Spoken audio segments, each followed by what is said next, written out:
मनाने के लिए हम सब इस सभागार में उपस्थित हुए हैं। हमारे देश को आज़ाद हुए गत वर्ष 75 वर्ष हो गए थे। गत वर्ष से लेकर के और हम 76 वर्ष में प्रवेश कर गए थे। आने वाले 9 दिनों बाद हम अपनी आज़ादी का 76वां स्वतंत्रता दिवस मनाने वाले हैं। वास्तव में अपने देश की आज़ादी के ये जो 76 वर्ष की लंबी एक यात्रा है, हम सब के लिए बड़ी ही प्रेरणादायी है। हम 15 अगस्त 1947 के उस दिन को अगर याद करें तो पाएंगे कि उस समय जो देश की स्थिति थी और आज जो देश जहां पर पहुंच चुका है, उसमें एक रात और दिन का अंतर देखने को मिलता है।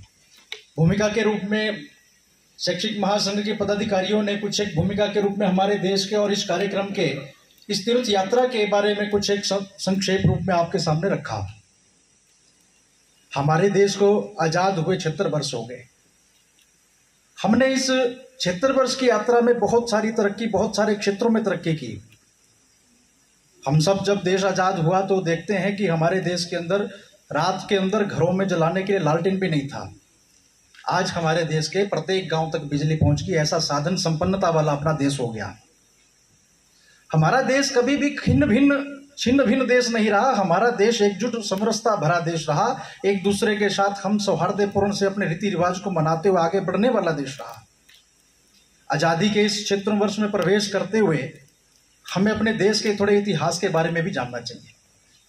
हम अपने देश के इतिहास के बारे में अगर चर्चा करें तो अपना जो देश का इतिहास है, बड़ा ही गौरवशाली इतिहास है। हमारा देश का इतिहास कभी भी परतंत्रता का इतिहास नहीं है, गुलामी का इतिहास नहीं है, बल्कि हमारे देश का इतिहास सतत संघर्ष का इतिहास है। हमारे देश के अंदर काफी सारे अनेकों बाहरी शक्तियों ने हमले किए। सैकड़ों वर्ष तक अपना देश गुलाम भी रहा। गुलामी के कालखंड के अंदर गुलामी के जंजीरों में बंधा भी रहा। परंतु हमारे देश की विशेषता ये रही कि हमारे देश के समाज ने, राष्ट्रीय समाज ने, भारत माता की जय करने वाले समाज ने कभी भी मन से गुलामी को स्वीकार नहीं किया। इसलिए एक शायर ने कहा भी है, यूनान रोमा मिस्र मिट गए जहां से, कुछ बात है जो हस्ती मिटती नहीं जहां से। उसका कारण केवल इतना था कि हमारे देश का जो स्वाभिमानी समाज था, उसने कभी भी मन से गुलामी को स्वीकार नहीं किया। इतने आक्रांता बाहर से आए, अंग्रेज आए। अंग्रेजों ने भी इस देश को लूटने घसूटने का खूब प्रयास किया। केवल लूटने घसूटने तक सीमित नहीं रहे, इस देश की संस्कृति को बदलने का प्रयास किया। हमारे देश को जाति के नाम पर, धर्म के नाम पर, भाषा के नाम पर, भूषा के नाम पर अनेकों प्रकार से लड़ाने का प्रयास किया। परंतु हमारा समाज तब भी इतनी सकुशलता से, इतनी कुशलता से अपने साथ को आगे बढ़ाते हुए और लड़ाई को लड़ता रहा। अनेकों शूरवीर हुए।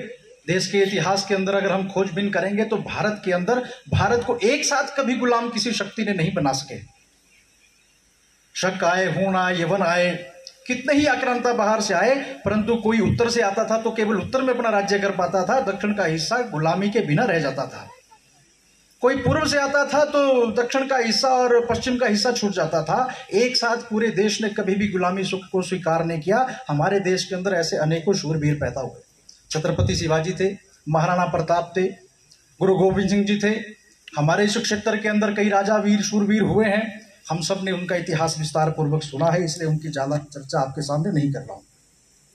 परंतु इसके साथ साथ कुछ एक क्रांतियां हमारे देश के अंदर हुई और क्रांतियों के साथ साथ हमने अपने देश को आजाद कराने का जो सतत एक संघर्ष था वो जारी रखा। हम सबके ध्यान में 1857 की क्रांति का एक जिक्र हम सब ने सुना होगा। कुछ कमियां भी थी जिस कारण से हमारा देश बार बार गुलाम हो जाता था। हमें आज़ादी 1947 में मिली ऐसा नहीं है, इससे पहले हमारा देश कम से कम 20 बार देश आज़ाद हुआ था। परंतु हर बार हमारी जो आज़ादी थी वो कुछ दिनों में, कुछ महीनों में टूट जाती थी। और 1857 में भी देश को आज़ाद कराने का एक ऐसा ही प्रयास बहादुर शाह जफर के नेतृत्व में लड़ा गया। उस समय के जो क्रांतिकारी थे, लक्ष्मीबाई, तांत्या टोपे, हजारा बेगम, इस प्रकार के अनेकों क्रांतिकारियों ने एक सामूहिक योजना बनाई। मंगल पांडे भी जिसमें अंदर सेनापति के रूप में काम कर रहा था। हम देश को आजाद कराएंगे कि ऐसी योजना बनाई। परंतु जैसा मैंने पूर्व में कहा कि कुछ कमियां भी थी और उस समय सबसे बड़ी कमी जो थी वो अनुशासन की कमी थी।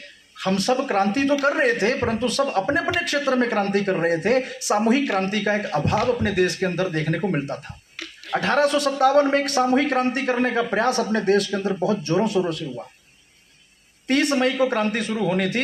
ऐसा लगता था कि अगर एक साथ वो क्रांति 30 मई को शुरू हो जाती तो हमारा देश 1947 नहीं 1857 में ही आजाद हो जाता। परंतु 30 मई से 20 दिन पूर्व 10 मई के दिन एक घटना मेरठ की छावनी में, उस समय अंग्रेज सेना में वो सैनिक थे, मंगल पांडे के द्वारा घटित हो जाती है।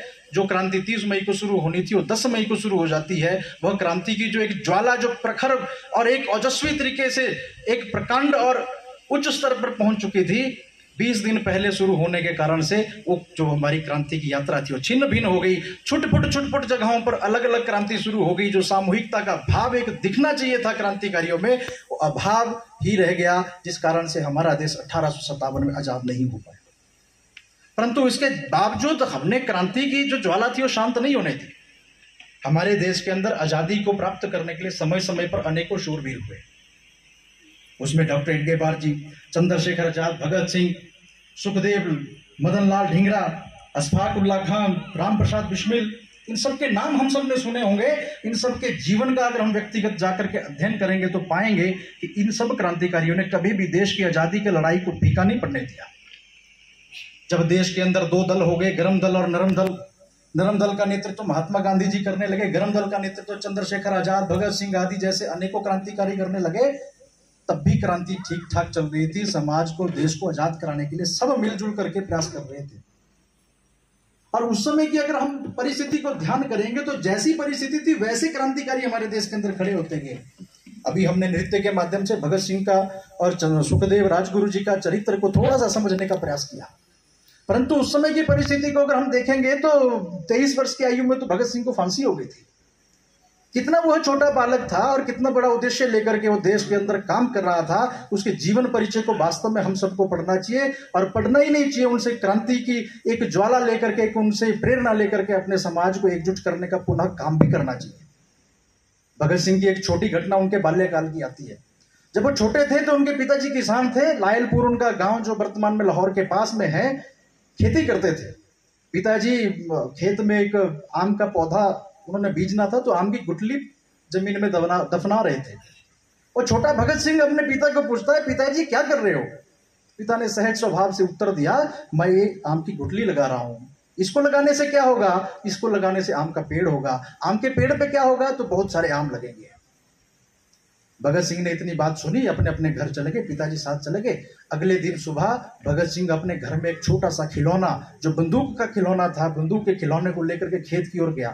उसके पिताजी ने देखा कि मेरा बेटा सुबह सुबह कहां जा रहा है। वो बेटे के पीछे पीछे चल दिया। भगत सिंह को देखा तो जाकर के खेत के बीच में खड्डा खोद करके बंदूक को वहां दफना रहे। पिता ने पूछा, ये क्या कर रहे हो? तो भगत सिंह का बड़ी मासूमियत से जवाब देता है कि जैसे आप कल आम की गुठली को बो करके बहुत सारे आम प्राप्त करने वाले थे, वैसे ही मैं इस पिस्तौल को यहां दफना करके एक पिस्तौल से भरा हुआ पेड़ खड़ा करना चाहता हूं, ताकि हमारे क्रांतिकारियों को, देश को, भारत माता को आजाद करने के लिए हथियारों की कमी ना आ सके। वास्तव में हम उस स्थिति को, उस कल्पना को, उस समय की परिस्थिति का आंकलन करते भगत सिंह की सोच को स्मरण करें कि इतना छोटा बालक कितना बड़ा ध्येय और लक्ष्य अपनी 7 वर्ष की आयु में लेकर के चलता है। दुर्भाग्य से अप्रैल के महीने में 1919 में जलियांवाला बाग के अंदर हत्याकांड हो जाता है। जनरल डायर द्वारा अपनी हत्थे वहां पर प्रोटेस्ट कर रहे समाज के बुद्धिजीवी लोगों के ऊपर गोलियां चला दी जाती है। अनेकों की कत्लो गारत हो जाती है, अनेकों लोग शहीद हो जाते हैं। भगत सिंह तब अपनी 12 साल की उम्र में था जब उसके सामने उसको इस घटना का पता चलता है। वो अपने गांव से पैदल चल करके आता है, पैदल चल करके उस जलियांवाला बाग की भूमि को नमन करता है और वहां से रक्त रंजित उस मिट्टी को लेकर के एक शीशे की बोतल को भर करके अपने घर ले जाता है। बड़ा मासूमियत से घर से जाकर के उस मिट्टी को वहां रखता है। रोज उस मिट्टी का वो तिलक करता है। उसकी बहन ने पूछा, ये बोतल में भर के क्या लाए हो? ये कहां की मिट्टी है? तो भगत सिंह उत्तर देता, ये मिट्टी नहीं है, ये उन शहीद आत्माओं का आशीर्वाद है और मैं प्रतिदिन इन आत्माओं का आशीर्वाद लेता हूं ताकि मैं अपनी भारत माता को फिर से आजाद करवा सकूं। इतनी बड़ी सोच के धनी भगत सिंह थे।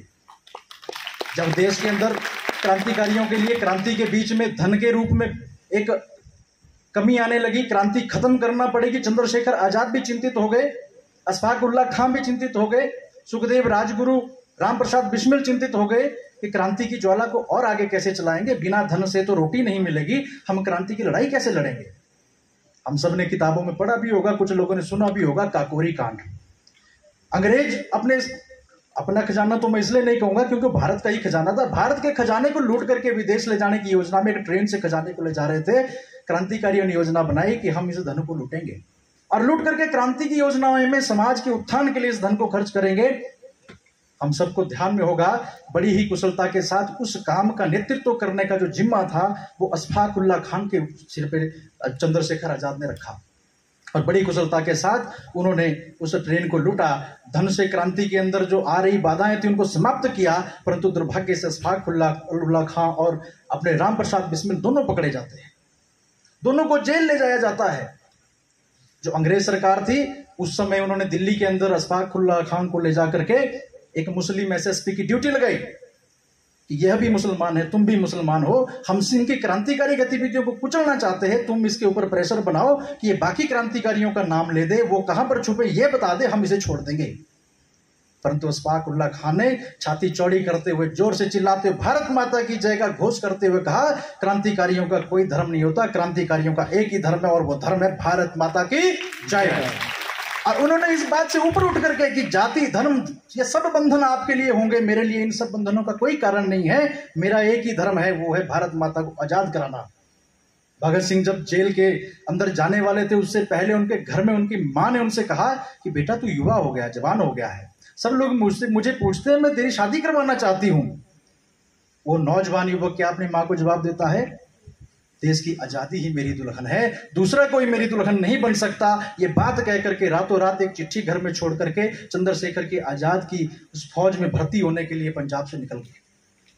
कहने का भाव क्या है कि इतनी सारी क्रांतिकारी गतिविधियों के बाद जाकर के हमें यह आजादी का अमृत पान करने का मौका मिला है और इस अमृत पान करने में हमारे देश के जिस किसी वर्ग का, जिस किसी धर्म का, जिस किसी पूजा पद्धति का व्यक्ति क्यों ना हो, हर किसी ने इस देश को आजाद कराने के लिए अपना योगदान निभाया है।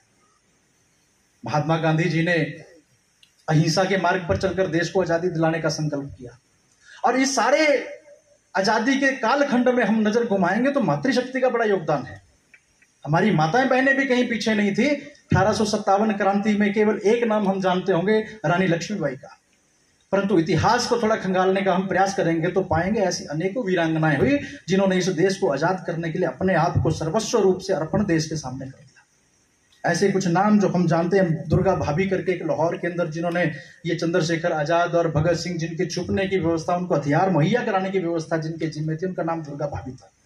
सावित्रीबाई फुले जिन्होंने महिलाओं को एक करके एक छोटी सी आजाद हिंद फौज की तरह ही आजाद हिंद सेना से बहुत पहले एक महिलाओं का एक दल बनाया था जिनका काम होता था कि अंग्रेजों के इस कुदमन से, कुचक्कर से महिलाओं को बचाना, महिलाओं को उनके अत्याचारों से बचाना। उस समय अंग्रेज सरकार जिस किसी का ऊपर उनका दिल आता था, जिस किसी महिला के ऊपर उनका मन आ जाता था, वो उसको उठा लेते थे। ये सावित्रीबाई फुले उसमें से एक महिला थी जिन्होंने एक सेना का गठन करके महिलाओं को उन मलेच्छों के हाथ में जाने से बचाया।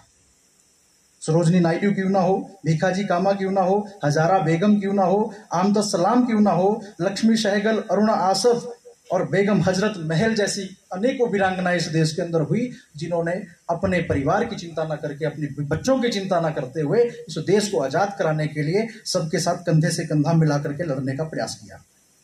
और जब हम आजादी की बात करते हैं तो देश के अनेकों वीरों को अगर हम याद करते हैं तो हम सुभाष चंद्र बोस को कैसे भूल सकते हैं। उस समय की स्थिति के अंदर एक डिस्ट्रिक्ट का डीसी बनना कितनी बड़ी बात थी। आज आईएएस कोई बच्चा क्लियर करता है या उसकी तैयारी करता है तो उसकी पूरी उम्र के जो जवानी के 8-10 साल होते हैं वो उस टेस्ट को क्लियर करने में गवाता नहीं बल्कि पूरा खप जाता है, मेहनत करता है। उस समय का वो टेस्ट पास युवा सुभाष चंद्र बोस, जिनको उस समय डिप्टी कलेक्टर की नौकरी अंग्रेज सरकार ने ऑफर की थी, उन्होंने कहा मैं नौकरी नहीं करूंगा, गुलामों के आगे मैं और गुलामी नहीं झेलूंगा, मेरा काम तो इस देश को आजाद कराने का है, मैं आजाद हूं और आजाद होकर के इस देश की क्रांति को खड़ा करूंगा। प्रथम और द्वितीय विश्व युद्ध के अंदर बहुत सारे भारत के ऐसे लोग थे जिन्होंने अंग्रेजों का साथ दिया क्योंकि भारत अंग्रेजों का उस समय गुलाम था, परंतु सुभाष चंद्र बोस एकमात्र ऐसे नेता थे जिन्होंने अंग्रेजों का साथ नहीं दिया। और भारत से किस प्रकार से अफगानिस्तान, पाकिस्तान के रास्ते होकर के, ईरान से होकर के जापान और जर्मनी की यात्रा पर गए और वहां पर हिटलर और उस समय के जो तथाकथित उस समय के तानाशाह जो थे और उस समय के जो वहां के राष्ट्रपति प्रधानमंत्री थे, उनसे मिल करके भारत को आजाद कराने की एक उनके साथ बैठ करके योजना बनाई। और केवल योजना ही नहीं बनाई, तो उनको अपनी वाक शक्ति के जरिए, अपने डायलॉग के जरिए, अपनी बातचीत के जरिए, कूटनीति के जरिए उनको इस पक्ष में तैयार भी किया कि उन्होंने सुभाष चंद्र बोस को एक सेना भी दी, सेना के साथ रसद भी दिया, हथियार भी दिए, पैसा भी दिया, हवाई जहाज, उस समय के जो लड़ने के लेटेस्ट उपकरण थे वो भी सुभाष चंद्र बोस को मुहैया करवाए। और केवल इतना नहीं, वहां से वो सीधा उठ करके भारत नहीं आए, भारत के कैदी जिस देश में रहते थे उस देश की उन्होंने भारत में आने से पहले यात्रा की, और इसी यात्रा की कड़ी में वो सिंगापुर गए। प्रथम विश्व युद्ध और द्वितीय विश्व युद्ध के समय के जो भारतीय सैनिक जर्मन और जापान ने कैद कर रखे थे, उनको सिंगापुर की जेल में रखा था। उनके MOU के हिसाब से उन सैनिकों को उन्होंने आजाद कराया, उनको अंग्रेजों का साथ ना देकर के भारत का साथ देने के लिए और आजाद हिंद फौज का साथ देने के लिए तैयार किया, और एक आजाद हिंद फौज के रूप में एक बहुत बड़ी विराट सशस्त्र सेना खड़ी की। उनका बड़ा स्पष्ट मानना था, देश को आजादी चरखे के साथ नहीं मिल सकती, और ये सत्य भी है। लाखों करोड़ों शहीदों के सिर काटे गए, तब जाकर के हम आज इस आजाद भारत में बैठ करके आजादी का अमृत पान कर रहे हैं। और उस समय सेना का गठन करते हुए, बर्मा के रास्ते से, रंगून के रास्ते से होते हुए, अनेकों राज्यों को जीतते हुए, अंडमान निकोबार के अंदर 1944 में उन्होंने आजाद भारत की घोषणा की, और तिरंगा फहरा करके उन्होंने आजाद भारत की घोषणा कर दी। भारत एक है और भारत आजाद है। अंग्रेजों, तुम्हें भारत छोड़ने की नौबत आ गई, तुम भारत छोड़ के जितना जल्दी हो सकता है जाओ, हम भारत के अंदर घुस रहे हैं। इतना ही नहीं, रेडियो के अंदर उन्होंने भारत के नाम, देश के नाम एक संबोधन भी दिया, और उन्होंने बड़े स्पष्ट तरीके से और बड़े स्पष्ट शब्दों में संदेश दिया कि आज से हमारा हिंदुस्तान आजाद हिंदुस्तान है, इसलिए अंग्रेज जितना जल्दी हो सकते भारत छोड़ करके जाएं। आगे के षड्यंत्रों की मैं चर्चा नहीं करूंगा, किस प्रकार का आगे का राजनीतिकरण उनके इस आंदोलन का हुआ और किस प्रकार से उनके इस आंदोलन को कुचलने का प्रयास भी हमारे ही देश के कुछ राजनेताओं द्वारा हुआ, परंतु उस सब की चर्चा न करते हुए हम केवल इस दिव्य स्मृति के दिन उनकी इतनी हम याद उनकी करते हुए कि किस प्रकार से उन्होंने उस समय हमारे देश को आजाद कराने के लिए अपने आंदोलन को आगे बढ़ाया। हमारा देश और देश के प्रत्येक राज्य से कोई ना कोई सैनिक आगे बढ़कर के देश को आजाद कराने के लिए लगा था। जम्मू कश्मीर उसमें प्रिंसली स्टेट था, इसलिए प्रिंसली स्टेट के बारे में कभी कभी ये भी कहा जाता है कि बहुत ज्यादा वहां के लोगों का आजादी के आंदोलन में योगदान नहीं था, परंतु ये पूरी तरह कपोल घड़ित घटना है और पूरी तरह झूठ है। 1930 के अंदर इंग्लैंड के अंदर एक हाई लेवल मीटिंग हुई, इसके भारत के राज्यों के अलग अलग राज्यों का एक एक प्रतिनिधि बुलाया गया था। हमारे यहाँ से भी महाराजा हरि सिंह जी गए थे। हमारा देश पूर्णतः आजाद होना चाहिए, हमारे देश को पूर्ण स्वराज्य की प्राप्ति होनी चाहिए, ये सबसे पहले मांग करने वाले हमारे ही प्रदेश के महाराजा हरि सिंह हुए। इतना नहीं तो हम जब इस प्रकार के जम्मू कश्मीर के योगदान की बात करेंगे तो ज्यादा दूर की बात ना करते, हम अपने किश्तवाड़ की बात करते हैं, तो यहां पर भी ऐसे कितने ही अनेकों क्रांतिकारी हुए। वो फिर अपने सैफुद्दीन तेजराम जी, अभी जिनका जिक्र सीओ साहब ने भी किया, ठकराई से, राम शरण जी कुलचित्र वाले, गुलाम मोहम्मद जी, प्रकाश चंद जी, गुलाम मोहम्मद काजी दुल वाले, ऐसे अनेकों स्वतंत्रता सेनानी जो अपने इस जिले के भी हुए, और केवल जिले के नहीं तो अगर पूरे कश्मीर जम्मू को मिलाकर के अगर हम सूची बनाने का काम करेंगे तो ऐसे सैकड़ों योद्धा हमारे सामने प्रस्तुत हो जाएंगे जिन्होंने इस देश की आज़ादी के लिए अपना सर्वस्व अर्पित कर दिया। इसलिए ये कहना कि जम्मू कश्मीर का आज़ादी के आंदोलन में कोई योगदान ही नहीं था, ये बिल्कुल झूठ है, और हमें इस झूठ से ऊपर उठ करके इस जम्मू कश्मीर के सही इतिहास का अध्ययन करने की आवश्यकता है। ऐसे अनेकों क्रांतिवीरों के साथ मिलकर के हम सब ने इस देश को आज़ादी दिखाई, और आज़ाद भारत में हमारे पूर्वजों ने जो संघर्ष किया, आज हम उस आज़ाद भारत में सांस लेने के लायक हम सब बने हैं। और केवल हम आज़ादी के संघर्ष की बात करें तो इतने मात्र से आज का कार्यक्रम संपन्न नहीं होगा। हम थोड़ी तुलना भी करके देखें कि 1947 और उससे पहले का भारत और 1947 और उसके बाद का भारत, हम जमीन पे रहने वाले लोग आज चंद्रमा तक पहुंच गए, और चंद्रमा में के भी उस पोर्टल पर जाने वाले जहां पर विश्व का अभी कोई देश ही नहीं पहुंचा है। हमने विज्ञान के क्षेत्र में कितनी बड़ी तरक्की कर दी, चाहे मंगल हो, चाहे चंद्र हो, या कोई और अन्य ग्रह भी हो, हमारे पास सबकी जानकारी है। हम इतने सैटेलाइट एक साथ भेजने वाले बन गए, कहाँ तो हम एक सैटेलाइट बना नहीं पाते थे, अब हम इतने सैटेलाइट एक साथ बनाने लग गए कि पिछले दिनों ही केवल भारत के नहीं तो विश्व के अंदर ऐसे और 18-20 देशों के सैटेलाइट जो अपने आप भेजने में सक्षम नहीं थे, उन्होंने भी अपने सैटेलाइट भेजने के लिए भारत को चुना। भारत के इसरो ने के साथ मिलकर के उन्होंने अनेकों सैटेलाइट अंतरिक्ष में भेजने का काम किया। विज्ञान की तरक्की, चिकित्सा के क्षेत्र में तरक्की, हमारे यहाँ पर कोई किसी प्रकार की उस समय आजाद भारत में कोई सटीक चिकित्सा की व्यवस्था नहीं थी। आज हम देखते हैं गांव गांव में डिस्पेंसरी खुल गई, अनेकों स्थान पर बड़े बड़े hospital, medical college, medical universities, अनेकों प्रकार का रिसर्च, हम निरंतर आगे बढ़ते जा रहे हैं। इंफ्रास्ट्रक्चर के मामले में तो गजब ही हो गया। हम कभी कल्पना शायद आप लोगों में से कई लोगों ने की हो, मैंने तो नहीं की थी क्योंकि मैं दूसरे हिस्से में जम्मू कश्मीर आया हूं। एक बार पहले भी जम्मू कश्मीर में काम करने का मुझे मौका मिला है। तो उस समय जब किश्तवाड़ आया था तो जम्मू से लगभग 12-13 घंटे लगते थे। आज 6-6.5 घंटे में अपनी गाड़ी से व्यक्ति किश्तवाड़ पहुंच रहा है। आने वाले कुछ दिनों में और ये 2-2.5 घंटे और कम हो जाएगा, क्योंकि जिस प्रकार की इंफ्रास्ट्रक्चर की ओर, विकास कराने की ओर सरकार का ध्यान है, हम देखते हैं कि दिन प्रतिदिन हमारा देश, हमारा प्रदेश और हमारा जिला आगे बढ़ता जा रहा है। शिक्षा के क्षेत्र में जहां कहीं एक जिले में एक कॉलेज बड़ी मुश्किल से होता था, आज हर तहसील केंद्र पे कॉलेज है। माताओं बहनों को सम्मान शिक्षा का अधिकार की बात हो, पुरुष को शिक्षा के अधिकार की बात हो, प्रत्येक वर्ग के व्यक्ति को, प्रत्येक धर्म के व्यक्ति को, प्रत्येक जाति के वर्ग के व्यक्ति को शिक्षा का अधिकार मिलना हमारे इस देश के अंदर प्रारंभ हुआ। हमारा देश धीरे धीरे आत्मनिर्भर भारत बनता जा रहा है। और स्वावलंबी भारत की कल्पना जो राष्ट्रीय के प्रधानमंत्री है उन्होंने जो की, और केवल प्रधानमंत्री जी ने स्वावलंबन की बात की ऐसा नहीं है। हमारी देश की आज़ादी के साथ ही जो भी सरकार इस देश के अंदर आई, जो भी नेता इस देश के अंदर हुआ, सर्वप्रथम उनका लक्ष्य यही रहा, भारत आत्मनिर्भर भारत बने। आज हमारे देश के अंदर ऐसे ऐसे हथियार बनना प्रारंभ हो गए जो कभी हम विदेशों से खरीदा करते थे, आज ऐसी स्थिति में आ गई कि विदेश के जो अन्य देश हैं वो हमसे खरीदना प्रारंभ हो गए। सुरक्षा के क्षेत्र में हमारी सीमा इतनी मजबूत हो गई कि दुश्मन देश देखना तो दूर, सोचना भी बंद कर गया है। इतनी मजबूती के साथ हमारा देश आगे बढ़ रहा है। भारतीय लोगों का विदेशों में बढ़ता हुआ सम्मान। एक समय ऐसा था कि भारत से व्यक्ति बाहर जाता था तो उसको मजाक में कहते थे, तुम गडरियों के देश से आए हो, तुम सपेरों के देश से आए हो, क्योंकि भारत के बारे में विदेश में ऐसी कल्पना अंग्रेजों ने बनाई थी कि भारत जो है वो अशिक्षितों का देश है, अज्ञानता से भरे हुए मूर्ख लोगों का देश है।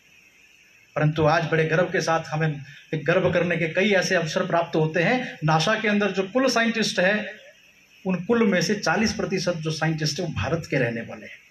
जो कभी भारत को मूर्खों का देश कहते थे, आज वो भारत की बुद्धिमत्ता का, भारत के दिमाग का और लोहा मान मान करके थकते नहीं है।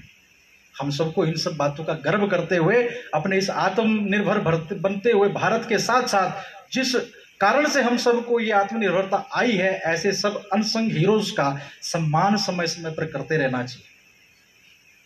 और साथ साथ में कुछ एक कुचक्र, कुछ एक दुष्ट शक्तियां जिनको हमारा यह जो प्रगति का पथ है वो रास नहीं आता, वो हम सबको बांटने का भी प्रयास करते हैं। आजादी के इतने वर्षों बाद भी ऐसा कैसे हो सकता है कि किश्तवाड़ के अंदर चंद्रकांत जैसे को शहीद होना पड़ जाए? क्या हमारे स्वार्थी इतना कच्चा रह गया क्या? क्या हमारा भाईचारा इतना कमजोर हो गया क्या? क्यों परिहार बंधुओं को अपना बलिदान देना पड़ जाता है? हम सबको आपस में बैठ करके इस प्रकार के विषयों की चर्चा करनी चाहिए। हमारे समाज के अंदर दुष्ट देश विरोधी शक्तियां भी विराजमान है, हमको उनको पहचानने की क्षमता अपनी विकसित करना पड़ेगी। ऐसे जो लोग हैं उनको भी चिन्हित करना पड़ेगा। यह भारत, यह सामाजिक समरसता का भारत, यह भारत एकात्मता का भारत है। यहाँ पर किसी जाति धर्म के नाम पर आपस में लड़ाने वालों लोगों का कोई स्थान नहीं है। यह स्पष्ट संदेश हम सब की ओर से ऐसे लोगों को जाना चाहिए।